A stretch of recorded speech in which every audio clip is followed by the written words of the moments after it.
அனைவருக்கும் வணக்கம். இப்போ நான் பார்க்க போகிறது ஹிஸ்ட்ரி பற்றி தாங்க பார்க்க போகிறோம். ஃபர்ஸ்ட் கொஷின், உப்பு சத்தியாகிரக போராட்டத்திற்காக கைது செய்யப்பட்ட காந்தி எங்கு சிறை வைக்கப்பட்டார்? எரவாடா சிறை. செகண்ட் கொஷின், இந்திய சுதந்திர போராட்டத்தில் மிகப்பெரிய போராட்டமாக கருதப்படுவது எது? உப்பு சத்தியாகிரக போராட்டம். தேர்ட் கொஷின், முதலாவது வட்டமேசை மாநாடு எப்பொழுது நடைபெற்றது? 1930. முதலாவது வட்டமேசை மாநாட்டில் மாகாண சுயாட்சியுடன் கூடிய மத்திய அரசு பற்றிய யோசனையை அறிவித்தவர் யார்?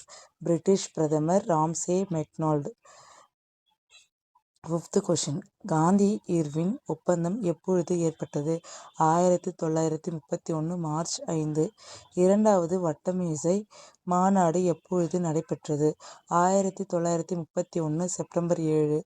இந்தியாவில் படைத்துறை சட்டம் எப்பொழுது அமுல்படுத்தப்பட்டது? 1932. இந்த வீடியோ உங்களுக்கு பிடிச்சிருந்தா லைக் பண்ணுங்கள், ஷேர் பண்ணுங்கள், கமெண்ட் பண்ணுங்கள், மறக்காமல் சப்ஸ்கிரைப் பண்ணுங்கள். தேங்க்யூ.